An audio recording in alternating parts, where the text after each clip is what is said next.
નમસ્કાર મિત્રો, દેશ અને દુનિયાના સૌથી મોટા સમાચારમાં આપનું સ્વાગત છે। તો આજના તાજા સમાચાર મેળવવા માટે વિડીયોને અંત સુધી જોતા રહો અને આવા જ દરરોજના સમાચાર સૌથી પહેલા મેળવવા માટે આ ચેનલને સબસ્ક્રાઇબ કરવાનું ના ભૂલતા। તો મિત્રો, આજના પ્રથમ સમાચાર વિશે વાત કરીએ તો નવો નિયમ જાહેર કરી નાખવામાં આવ્યો છે, જેમાં 6 મહિનાની જેલ થશે તેવો નિયમ છે।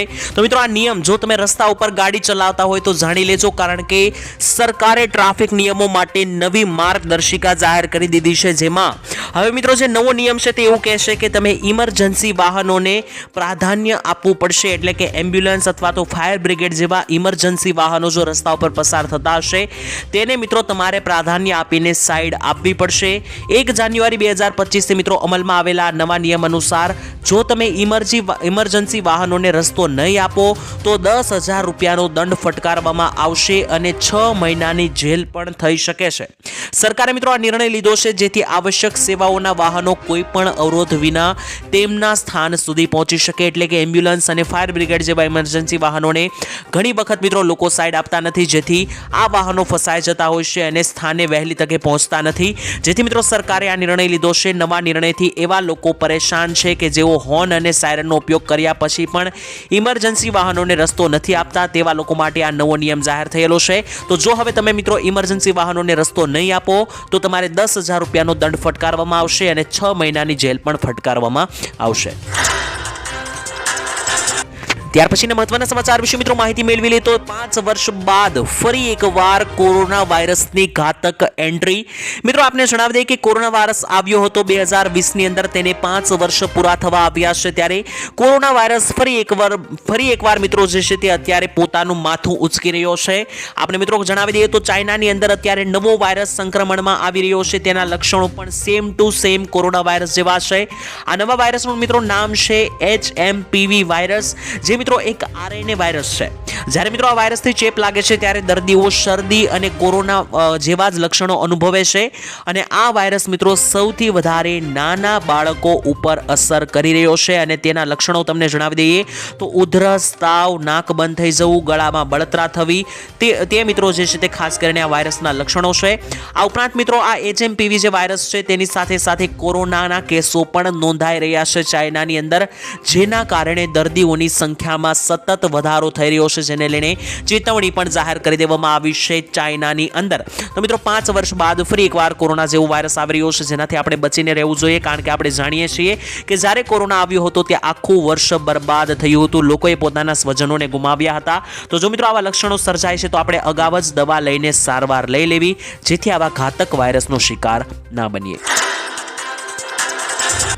ત્યારબાદના મહત્વના સમાચાર વિશે મિત્રો માહિતી મેળવી લે તો મુખ્યમંત્રીએ મોટા રાહતના સમાચાર આપ્યા છે। જો હવે તમે પ્રોપર્ટી લેવા માંગો છો, એટલે કે ઘર અથવા મકાન લેવાનું વિચારો છો, તો તમારા માટે હવે રાહતના સમાચાર આવી રહ્યા છે। મિત્રો ક્રેડાઈ દ્વારા આયોજિત પ્રોપર્ટી શોમાં મુખ્યમંત્રી ભૂપેન્દ્ર પટેલે હાજરી આપી હતી અને જંત્રીના રાહતના સંકેતો આપ્યા હતા। ખાસ કરીને મિત્રો બિલ્ડરોને પણ મિત્રો મુખ્યમંત્રીએ ટોણો માર્યો, અને મુખ્યમંત્રીએ મિત્રો જણાવ્યું કે એફોર્ડેબલ હાઉસિંગમાં મકાન આપવામાં આવે, એટલે કે સસ્તા દરે લોકોને પણ મકાન આપવામાં આવે। 10 લાખથી લઈને 50 લાખ રૂપિયા સુધીના બધા જ મકાનો બનાવો તેવો વિચાર જે છે તે મુખ્યમંત્રીએ રજૂ કર્યો, એટલે કે જેવા લોકોને મિત્રો 10 લાખ આસપાસના મકાન મેળવવા હોય, જેનું બજેટ હાઈ નથી હોતું, તેવા લોકોને પણ મકાન મળી રહે તે માટે 10 લાખના પણ મકાન બનાવવા જોઈએ, અને 50 લાખ રૂપિયા સુધીના ઊંચા મકાનો પણ બનાવવાનો વિચાર જે છે મુખ્યમંત્રીએ વ્યક્ત કર્યો છે, જેથી કોઈ નાનો માણસ હોય તે પણ પોતાના સપનાનું ઘર ખરીદી શકે। ત્યારબાદના મહત્વના સમાચાર વિશે મિત્રો માહિતી મેળવી લઈએ તો 2000 રૂપિયાના 19મા હપ્તાની જેટલા ખેડૂતો રાહ જોઈને બેઠા છે તેના માટે મહત્વના સમાચાર સામે આવ્યા છે। મિત્રો ખેડૂતોને લઈને એક મહત્વના સમાચાર આપને જણાવી દઈએ કે સરકાર 2000 રૂપિયાના હપ્તા જે છે તે ખેડૂતોના ખાતામાં નાખે છે, અને આનો મિત્રો છેલ્લો 18મો હપ્તો 5 ઓક્ટોબરના રોજ ખેડૂતોના ખાતામાં આવ્યો હતો। ત્યારબાદ હવે ખેડૂતો રાહ જોઈને બેઠા છે કે 19મો હપ્તો ક્યારે આવશે, તો આપને જણાવી દઈએ કે 19મો હપ્તો હવે ખૂબ જ નજીક છે, કારણ કે જે છેલ્લો 18મો હપ્તો આવ્યો હતો તેને 3 મહિના પૂરા થઈ ચૂક્યા છે અને જનરલી મિત્રો સરકાર દર 4 મહિને 2000 રૂપિયાના હપ્તા આપતી હોય છે. તો હવે 3 મહિના થઈ ચૂક્યા છે, છેલ્લો હપ્તો આવ્યો તેને, અને હવે આગામી 1 મહિનાની અંદર એટલે કે 5 થી 10 ફેબ્રુઆરી સુધીમાં 2000 રૂપિયાનો આગળનો જે 19મો હપ્તો છે તે તમારા ખાતામાં આવી જવો જોઈએ. જો કે મિત્રો આના અંગે કોઈ મોટી સત્તાવાર સરકારે જાહેરાત નથી કરી, પરંતુ દર વખતે જે રીતના હપ્તા આવતા હોય છે તે પ્રમાણેના અમારા અનુભવ પ્રમાણે અમે તમને જણાવી રહ્યા છીએ.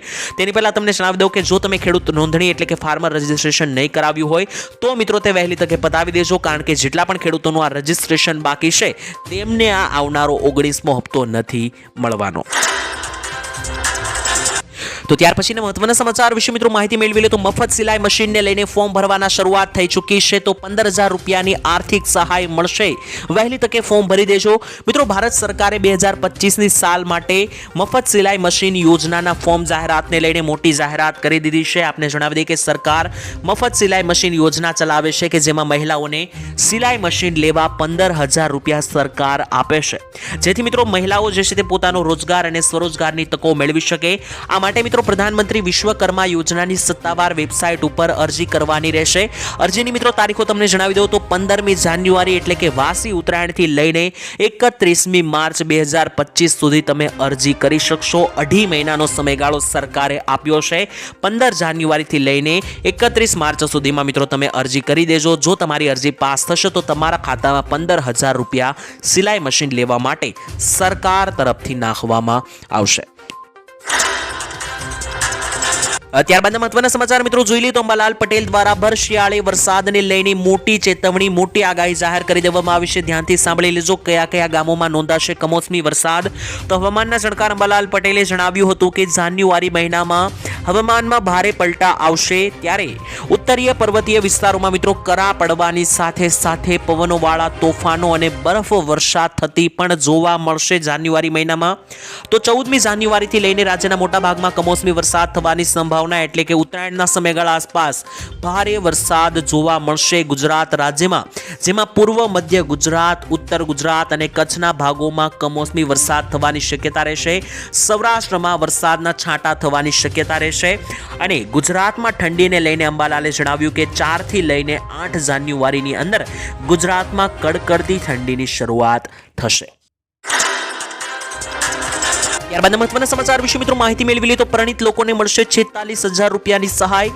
મિત્રો તમે પણ જો એનપીએસ યોજના વિશે ના જાણતા હોય તો તમને જણાવી દઈએ કે આ યોજનાની અંદર પરિણીત લોકોને સહાય મળે છે. એનપીએસ ખાતામાં મિત્રો તમારે દર મહિને તમારી સુવિધા અનુસાર પૈસા અત્યારે જમા કરવાના રહેશે. તેમાં મિત્રો તમે 1000 રૂપિયાથી પણ શરૂઆત કરી શકો છો, એટલે કે તમારું એનપીએસ ખાતું ખોલવામાં આવશે. તેમાં મિત્રો તમારે દર મહિને તમારી અનુકૂળતા પ્રમાણે પૈસા જમા કરવાના રહેશે.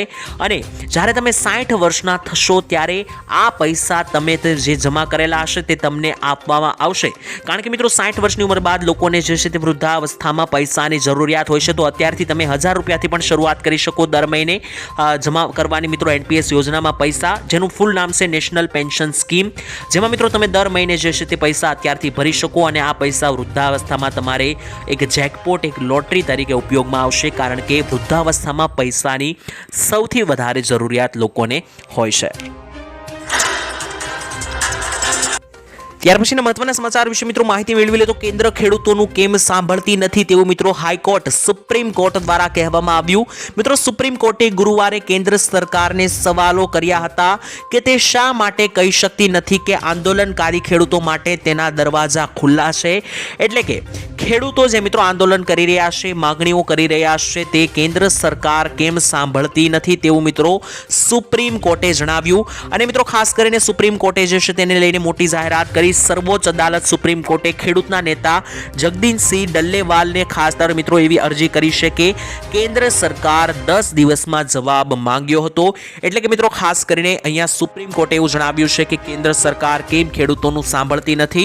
અને જે મિત્રો જગદીશસિંહ ડલ્લેવાલ છે કે જે ખેડૂત આંદોલન ઉપર ઉતર્યા હતા, તેમને આગામી 10 દિવસમાં મિત્રો અરજી અંગે કેન્દ્રનો જવાબ પણ માંગ્યો છે સુપ્રીમ કોર્ટે.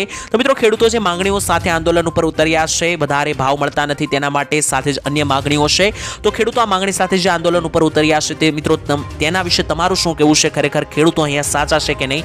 કોમેન્ટની અંદર લખીને જણાવી દેજો. ત્યારબાદ મિત્રો સમાચાર વિશે વાત કરીએ તો સામાન્ય લોકો માટે મોટા સમાચાર આવી રહ્યા છે. મુખ્યમંત્રી ભૂપેન્દ્ર પટેલે મોટી જાહેરાત કરતા જણાવ્યું કે લોકોને હેરાન પરેશાન કરવા નહીં.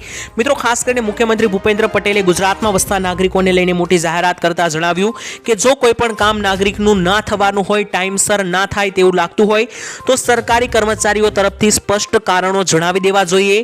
લોકોને જે છે તે મિત્રો હેરાન કરવા ના જોઈએ અને ખોટે ખોટા મિત્રો અલગ અલગ ટાઈમો આપીને લબડાવવા ના જોઈએ. સાથે જ મિત્રો મુખ્યમંત્રીએ જણાવી દીધું છે કે ઝીરો ટોલરન્સ એજન્સી ઉપર મિત્રો જે છે તે ખાસ કરીને સરકારનો નિર્ધાર છે. વિકાસ આડેના ભ્રષ્ટાચારને દૂર કરવા માટે મુખ્યમંત્રીએ તાકીદ કરી છે. એટલે કે કેટલાક ભ્રષ્ટ અધિકારીઓ જે છે તે લોકોના કામને લબડાવતા હોય છે. તેવી પરિસ્થિતિમાં જો કોઈ નિયમ અનુસાર કામ જે છે તે મિત્રો ના થવાનું હોય તો સ્પષ્ટ કારણોસર મિત્રો લોકોને જણાવી દેવું જોઈએ. લોકોને મિત્રો જે છે તે તારીખો લંબાવીને છેતરવા ના જોઈએ અને હેરાન ના કરવા જોઈએ.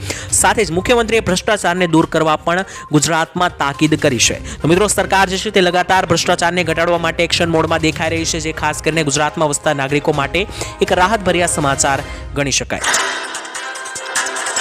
તો ગુજરાતના બજેટને લઈને તારીખો જાહેર કરવામાં આવી છે, ખાસ જાણી લેજો મિત્રો. હવે નવું વર્ષ શરૂ થઈ ચૂક્યું છે 2025નું અને બજેટની લોકો રાહ જોઈને બેઠા છે.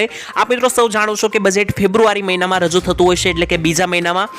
ત્યારે મિત્રો બજેટને લઈને મોટી જાહેરાત કરવામાં આવી છે, તારીખો જાહેર થઈ ગઈ છે. આજે ગુજરાતમાં મિત્રો આગામી વિધાનસભાનું બજેટ જે છે તે સત્ર શરૂ થવાનું છે. ત્યારે 20 ફેબ્રુઆરીના રોજ નાણામંત્રી કનુભાઈ દેસાઈ ગુજરાતનું બજેટ રજૂ કરશે તેવી જાહેરાત કરવામાં આવી છે. ગઈકાલે મળેલી કેબિનેટ બેઠકમાં મિત્રો આ નિર્ણય લેવામાં આવ્યો છે.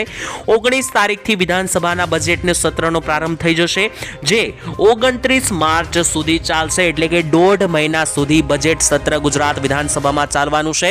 અને મિત્રો આ બજેટથી ઘણા બધા લોકોની અપેક્ષાઓ જોડાયેલી છે, તેથી મિત્રો આ તારીખો યાદ રાખવી જરૂરી બનશે. કારણ કે બજેટથી મિત્રો ઘણા બધા લોકોને એવી માહિતી છે કે ખાસ કરીને ખેડૂતોને એવી આશા છે કે 2000 રૂપિયાના હપ્તા વધારી આપવામાં આવશે બજેટમાં. તેની સાથે લોન માફી અથવા દેવા માફી કરવામાં આવી શકે, બજેટની અંદર કોઈ જાહેરાત કરવામાં આવી શકે. તેની સાથે મિત્રો ઘણી બધી મોટી જાહેરાતો છે. ગૃહિણીઓની એવી માંગણી છે કે કોઈ ગેસ સિલિન્ડરના ભાવ ઘટી જાય. અનેક લોકોને મિત્રો અનેકો માંગણીઓ જે મિત્રો બજેટની અંદર છે ત્યાં આપણને 19-20 ફેબ્રુઆરી મિત્રો જાણવા મળશે. ત્યારે બજેટની તારીખો જે છે તે જાહેર થઈ ગઈ છે, જેને હવે માત્ર ને માત્ર સવા મહિનાની વાર છે. તો ત્યાર પછીના મહત્વના સમાચાર વિશે માહિતી મેળવી લઈએ તો મિત્રો નવા વર્ષે 2025માં 5000 રૂપિયાની નોટ જાહેર થઈ કે શું? વાસ્તવિકતા મિત્રો જાણી લે તો અત્યારે સોશિયલ મીડિયા ઉપર એક ખૂબ જ મેસેજ વાયરલ થઈ રહ્યો છે, જેમાં જણાવવામાં આવ્યું છે કે આરબીઆઈ એટલે કે રિઝર્વ બેંક ઓફ ઇન્ડિયા ટૂંક સમયમાં 5000 રૂપિયાની નોટ બહાર પાડવા જઈ રહી છે. આ સમાચારથી મિત્રો લોકોમાં ઉત્સુકતા અને ચિંતાનું વાતાવરણ સર્જાયું છે. હકીકતમાં 2000 રૂપિયાની નોટ પાછી ખેંચી લેવાનો જે સરકારે નિર્ણય લેવામાં આવ્યો છે તેના કારણે આ મુદ્દે મિત્રો ચર્ચા વધુ તેજ બની છે. જો કે મિત્રો તમને જણાવી દઈએ કે આજે તમે બાજુમાં ફોટો જોઈ રહ્યા છો 5000ની નોટનો, અને તમે મિત્રો આવો કોઈ પણ મેસેજ જો ક્યાંય વાંચ્યો હોય તો આપને જણાવી દઈએ કે મિત્રો આ તદ્દન ખોટો દાવો છે. આરબીઆઈએ મિત્રો સ્પષ્ટતા કરી દીધી છે કે 5000 રૂપિયાની નોટ જારી કરવાનો સરકારનો કોઈ પ્રસ્તાવ નથી. નવા વર્ષે મિત્રો આ ફોટા વાયરલ થઈ રહ્યા છે, જેમાં એવું જણાવવામાં આવ્યું છે કે 5000ની નવી નોટ જાહેર થઈ છે લીલા કલરની. જો કે મિત્રો સરકારે જણાવી દીધું છે, આરબીઆઈએ જણાવી દીધું કે આ તદ્દન ખોટો દાવો છે. 5000ની નોટ જાહેર કરવાનો સરકારનો કોઈ પ્રસ્તાવ નથી.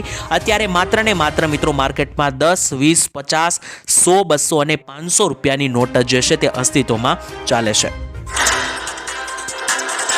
કરીએ તો એટીએમ કાર્ડ છે તો જાણી લેજો નિયમો જે છે તે મિત્રો બદલાઈ ગયા છે. મિત્રો આરબીઆઈ એટલે કે ભારતીય બેંક દ્વારા મોટી જાહેરાત કરવામાં આવી છે. જો તમારી ઘરે પણ એટીએમ કાર્ડ હોય તો મિત્રો જેટલી પણ ચેતવણી આપવામાં આવી છે તે કાન ખોલીને સાંભળી લેજો, નહીતર તમારા બેંકમાં પડેલા રૂપિયા જે છે તે લૂંટાઈ જશે. સૌથી પહેલા તો મિત્રો આરબીઆઈ દ્વારા કહેવામાં આવ્યું છે કે એટીએમ કાર્ડ ઉપર જે 3 અંકનો એક નંબર હોય છે, એટલે કે મિત્રો તમારું જે એટીએમ કાર્ડ છે તેને તમે પાછળ ફેરવીને જોઈશો તો પાછળ એક 3 આંકડાનો સીવીવી નંબર હશે, જેને મિત્રો સીવીવી નંબર કહેવામાં આવે છે. તેનું ફૂલ નામ છે કાર્ડ વેરિફિકેશન નંબર. આ મિત્રો જે નંબર છે તે તમારે જે છે તે દૂર કરી દેવાનો છે, એટલે કે ભૂંસી નાખવાનો છે. અને આ નંબર ભૂંસ્યા પહેલા મિત્રો તમારે જે છે તે યાદ રાખવાનો છે. આ માહિતીઓ જે છે તે મિત્રો તમારે કોઈના સાથે શેર નથી કરવાની, કારણ કે મિત્રો આ સીવીવી નંબર કે જે આ 3 આંકડાનો એટીએમ કાર્ડની પાછળ છે તે ખૂબ જ મહત્વનો બનવાનો છે, કારણ કે આ નંબરથી જ મિત્રો તમારા ખાતાની લેવડ દેવડ થતી હોય છે. અને જો આ નંબર કોઈને મિત્રો ખબર પડી જાય છે તો તમારા તમારા ખાતામાંથી પૈસા પણ કટ થઈ શકે છે. તો આ નંબર મિત્રો તમારે ખાનગીમાં રાખવાનો છે. તેની સાથે મિત્રો આ નંબર જે CVV 3 આંકડાનો છે તેને મિત્રો તમે યાદ રાખીને ભૂસી પણ શકો છો આ કાર્ડમાંથી. અને બીજા નંબર ઉપર મિત્રો ખાસ કરીને RBI દ્વારા કહેવામાં આવ્યું છે કે ઘણી વખત આપણે ઓનલાઈન પેમેન્ટ કરતા હોઈએ છીએ. તો ઓનલાઈન પેમેન્ટ કરીએ છીએ મિત્રો ત્યારે જે છે તે ખાસ ધ્યાન રાખવાનું છે કોઈ પણ ફેક વેબસાઇટ ઉપરથી મિત્રો આપણે ઓનલાઈન પેમેન્ટ કરીએ તો આપણા બેંકમાં રહેલી જે આપણી બેંકની માહિતી છે તે મિત્રો તે વેબસાઇટ ઉપર જઈ શકે છે. તો આવા મિત્રો જે અત્યારે ડિજિટલ સ્કેમ વધી રહ્યા છે તેનાથી આપણે બચીને રહેવું જોઈએ. અને ATM કાર્ડ કે મિત્રો જેનાથી આપણે પૈસા ઉપાડીએ છીએ તેની પાછળ મિત્રો આ 3 આંકડાનો જે નંબર છે તેને ખાસ પ્રાઇવેટ રાખવાની કોશિશ કરવી. તો ત્યારબાદના મહત્વના સમાચાર વિશે મિત્રો માહિતી મેળવી તો આ કાર્ડ કઢાવી લેજો. 2025 ની અંદર મિત્રો આ કાર્ડમાં મળશે 25 લાખ રૂપિયાની સહાય. મિત્રો સૌથી અગત્યનું આ કાર્ડ છે. તમને ન ખબર હોય તો જણાવી દઈએ કે આ યોજનાની અંદર આ કાર્ડનું નામ છે આયુષ્યમાન વય વંદના કાર્ડ. મિત્રો આયુષ્યમાન કાર્ડ વિશે તો તમે જાણતા હશો પરંતુ આયુષ્યમાન વય વંદના કાર્ડ વિશે તમે નહીં જાણતા હો તો મિત્રો આપને જણાવી દઈએ કે આ કાર્ડ માટેની નોંધણી 29 ઓક્ટોબર 2024 ની શરૂઆત થઈ ગઈ છે. અને મિત્રો આપને જણાવી દઈએ કે આ કાર્ડની અંદર 25 લાખ રૂપિયા સુધીનું જે છે તે મિત્રો પેકેજ મળે છે. તમને મિત્રો ખબર હશે કે આયુષ્યમાન કાર્ડની અંદર સરકાર જે છે તે મફત સારવાર 10 લાખ સુધીની પહેલા મિત્રો લોકોને આપતી હતી પરંતુ તેમાં 70 વર્ષથી વધારે ઉંમરના કોઈ પણ વ્યક્તિની સારવાર મફત નહોતી મળતી. પહેલા સરકારે હવે મિત્રો 70 વર્ષથી ઉંમરના પણ દરેક વડીલોનો મિત્રો આમાં સમાવેશ કર્યો છે. અને આ મિત્રો 70 વર્ષથી ઉપરના વડીલો માટે મિત્રો નવું આયુષ્યમાન વય વંદના કાર્ડ કઢાવ્યું છે. અને આ કાર્ડની અંદર મિત્રો હવે 70 વર્ષ કે તેથી વધારે ઉંમરના કોઈ પણ વડીલને મિત્રો જો સારવાર મેળવી હશે તો આ કાર્ડની અંદર મફત મળશે, જેમાં 25 લાખ રૂપિયા સુધીનું મિત્રો પેકેજ મળવાનું છે. અને મિત્રો કારણ કે ઉંમર વધવાની સાથે સાથે ઘણી બધી બીમારીઓ આવતી હોય છે, ઓપરેશન આવતા હોય છે, તો આ દરેક વૃદ્ધો કે જે 70 વર્ષથી ઉપરના છે તેમનો પણ મિત્રો આ કાર્ડમાં હવે સમાવેશ થઈ ચૂક્યો છે. એટલે કે હવે 0 થી લઈને કોઈ પણ ઉંમરની વ્યક્તિઓના કાર્ડની અંદર આયુષ્યમાન કાર્ડની અંદર જે છે તે મિત્રો સહાય મળશે અને મફત સારવાર થશે. ત્યારબાદ મહત્વના સમાચાર મિત્રો જાણી લઈએ તો મોદી સરકારમાં રોજગાર વધ્યો કે નહીં તેને લઈને મોટી જાહેરાત કરવામાં આવી છે. મિત્રો કોંગ્રેસના મંત્રીઓ દ્વારા મિત્રો અવારનવાર કોંગ્રેસના મંત્રીઓ જે છે તે ભાજપ ઉપર એવા આક્ષેપો લગાવે છે કે ભાજપની સરકાર જે છે તે રોજગારી ઊભી નથી કરતી, બેરોજગાર લોકો માટે સરકારે કોઈ પગલાં લીધા નથી, નોકરીઓ આપી નથી. તેનો જવાબ આપતા મિત્રો ભાજપના મનસુખ માંડવિયાએ મોટી જાહેરાત કરી. માંડવિયાએ મિત્રો ગુરુવારે જે છે તે એક આંકડાઓ રજૂ કર્યા અને આ આંકડાઓ વાંચીને લોકોની આંખો પહોળી રહી ગઈ. કારણ કે મિત્રો મનસુખ માંડવિયાએ જણાવ્યું કે છેલ્લા 10 વર્ષમાં રોજગારની ટકાવારી ખૂબ જ વધી છે. 64 કરોડ મિત્રો આંકડો પહોંચી ગયો છે. પહેલા જ્યારે કોંગ્રેસની સરકાર હતી 2014-15માં ત્યારે આ આંકડો મિત્રો 47.15 કરોડ લોકોનો હતો. હવે તે વધીને 64 કરોડ થઈ ચૂક્યો છે. એટલે કે લગભગ 10 વર્ષની અંદર ઓલમોસ્ટ 17 થી 18 કરોડ લોકો વધી ગયા છે રોજગારીની અંદર. અને આ મિત્રો જે છે તે આંકડાઓ મનસુખ માંડવિયાએ એવું જણાવ્યા છે કે જે મિત્રો અન્ય વિપક્ષ મિત્રો એવો ટાર્ગેટ કરે છે કે મોદી સરકાર રોજગાર નથી આપતી, પરંતુ આ મોટો આંકડામાં વધારો થઈ ચૂક્યો છે અને સરકાર લગાતાર રોજગાર આપી રહી છે. મિત્રો તમારું શું માનવું છે? ખરેખર ભાજપ સરકાર લોકોને રોજગાર આપી રહી છે કે નહીં? કોમેન્ટમાં લખીને જણાવી દેજો. ત્યારબાદના મહત્વના સમાચાર મિત્રો જોઈ લઈએ તો 2025માં હવે બેંક ખાતાઓ બંધ થશે. તો જો મિત્રો તમારું પણ બેંકમાં ખાતું હોય તો આ સમાચાર જાણી લેજો. ભારતીય રિઝર્વ બેંક મિત્રો વર્ષના પ્રથમ દિવસે 3 પ્રકારના બેંક ખાતા બંધ કરવાનો નિર્ણય લીધો છે. જે મિત્રો જે બેંક ખાતામાં છેલ્લા 12 મહિનાથી એટલે કે 1 વર્ષથી કોઈ પણ પ્રકારની લેવડ દેવડ નહીં થઈ હોય તેવા ખાતા જે છે તે મિત્રો બેંક ખાતા સરકાર બંધ કરી દેશે, નિષ્ક્રિય કરી દેશે. તેની સાથે સાથે મિત્રો જો પણ લાંબા સમયથી મિત્રો ઝીરો બેલેન્સ હશે કોઈ ખાતામાં, એટલે કે ઘણા બધા લાંબા સમયથી મહિનાઓથી મિત્રો કોઈ પણ બેંક ખાતાની અંદર 0 રૂપિયાનું બેલેન્સ હશે તેવા ખાતા પણ હવે બંધ થઈ જશે. અને ત્યારબાદ મિત્રો તમને જણાવી દઈએ તો જે પણ ખાતાની ઉપર મિત્રો જે છે તે ડોરમેટ એકાઉન્ટ હશે તો આવા ખાતા કે જેમાં 2 વર્ષ કે તેથી વધારે સમયથી કોઈ વ્યવહાર થયો નથી તો આ 3 પ્રકારના ખાતાઓ જે છે તે મિત્રો સરકાર બંધ કરવાની છે. તો જો તમે પણ તમારા બેંક ખાતાનો લાંબા સમયથી ઉપયોગ ના કર્યો હોય તો કરી લેજો, નહીતર તમારું બેંક ખાતું નિષ્ક્રિય થઈ જશે. ત્યારબાદના ખૂબ અગત્યના સમાચાર મિત્રો જાણી લઈએ તો આધાર કાર્ડના નિયમોમાં ફેરફાર થયા છે. તો જો મિત્રો તમારી પાસે પણ આધાર કાર્ડ હોય તો આ નિયમો જાણી લેજો. વર્ષ 2025માં પણ મિત્રો આ નિયમો લાગુ થવા જઈ રહ્યા છે. સૌથી પહેલા તો મિત્રો આધાર કાર્ડ બનાવતી કંપની UIDAI દ્વારા મિત્રો જે નિયમો જાહેર કરવામાં આવ્યા છે તેને આધારે તમને જણાવીએ તો મિત્રો નવા નિયમો એવું કહેશે કે આધાર કાર્ડની અંદર વ્યક્તિ પોતાના નામમાં ફેરફાર માત્ર 2 વખત જ કરી શકે છે. એટલે કે તમારે આધાર કાર્ડમાં નામમાં જો કોઈ ફેરફાર કરવું હોય તો તે માત્ર મિત્રો તમે 2 વખત જ કરી શકો છો. બીજો નિયમ મિત્રો એ છે કે તમે તમારા આધાર કાર્ડની અંદર જો કોઈ એડ્રેસ બદલાવવા માંગો છો તો એડ્રેસ મિત્રો તમે અનલિમિટેડ વખત બદલી શકો છો. તેની સાથે જો તમારે આધાર કાર્ડની અંદર ફોટો બદલાવો હોય તો તે પણ મિત્રો તમે અનલિમિટેડ વખત બદલી શકો છો, પરંતુ નામ માત્ર 2 વખત જ બદલાશે. તેની સાથે મિત્રો જન્મ તારીખ અને જે જાતિ છે મિત્રો તે પણ માત્ર તમે 1 વખત જ આધાર કાર્ડમાં બદલી શકો છો. તો મિત્રો આ સમાચાર ખાસ કામના છે, જાણી લેજો, કારણ કે જો તમે વારંવાર નામ બદલાવા જશો તો નહીં બદલે, માત્ર 2 વખત જ નામમાં સુધારો થશે. બાકી સરનામાની અંદર એડ્રેસની અંદર તમે અનલિમિટેડ વખત સુધારા વધારા આધાર કાર્ડની અંદર કરી શકો છો. ત્યાર પછીના મહત્વના સમાચાર વિશે મિત્રો માહિતી મેળવી તો 2025માં લાયસન્સ હવે સરળતાથી મળવાનું છે. આપણે મિત્રો જણાવી દઈએ તો લાયસન્સ પહેલા મિત્રો કઢાવવા માટે લોકોને અવારનવાર આરટીઓ પર ધક્કા થતા હતા, પરંતુ મિત્રો હવે તે સમસ્યા ટળી ગઈ છે. 2025ની અંદર સરકારે આપી છે મોટી રાહત. આપણે મિત્રો જણાવી દઈએ તો ગુજરાતમાં ડ્રાઇવિંગ લાયસન્સ માટે હવે લર્નિંગ લાયસન્સ મેળવવા માટે તમારે આરટીઓ કે કોઈ પણ મિત્રો જે છે તે આરટીઓના ધક્કા નહીં ખાવા પડે. રાજ્ય સરકાર મિત્રો ટૂંક સમયમાં જ એક એપ્લિકેશન લોન્ચ કરવા જઈ રહી છે, જેના આધારે લર્નિંગ લાયસન્સ તમે ઘરે બેઠા મેળવી શકશો. ખાસ કરીને મિત્રો 15 થી લઈને 17 વર્ષના બાળકો માટે આ ખાસ ઉપયોગી રહેવાનું છે, કારણ કે લર્નિંગ લાયસન્સ જે છે તે વહેલું મેળવવું એ ખૂબ જ જરૂરી છે. અને આપણે મિત્રો જણાવી દઈએ કે સરકાર જે છે તે 2025માં એક એપ્લિકેશન તૈયાર કરવાની જાહેરાત કરી શકશે, જેમાંથી મિત્રો તમે લાયસન્સ ઘરે બેઠા ડાઉનલોડ કરી શકશો. અને મિત્રો જે લાયસન્સ કઢાવવા જાઓ ત્યારે જે પ્રશ્નો પૂછવામાં આવતા હોય છે, મિત્રો જે પરીક્ષા દેવામાં આવતી હોય છે, તે પરીક્ષામાં પણ મિત્રો તમારે હવે જે મિત્રો 15 પ્રશ્નો હોય છે તે પણ મિત્રો તમે ઓનલાઈન એપ્લિકેશનના માધ્યમથી જ ટેસ્ટ આપી શકશો. તારીખ મિત્રો 2025ની વાત કરીએ તો 2025ની સાલમાં મિત્રો જે છે તે લાયસન્સમાં મોટા નિયમોમાં ફેરફાર થઈ શકે. જો મિત્રો તમારો મોબાઈલ નંબર આધાર કાર્ડ સાથે લિંક હશે તો તમે પણ ઘરે બેઠા લાયસન્સ કઢાવી શકશો 2025ની અંદર. આ માટે મિત્રો ભવિષ્યમાં કોઈ પણ આ લાયસન્સને લગતી એપ્લિકેશન જાહેર થશે તો હું તમને સમાચારમાં જણાવી આપીશ.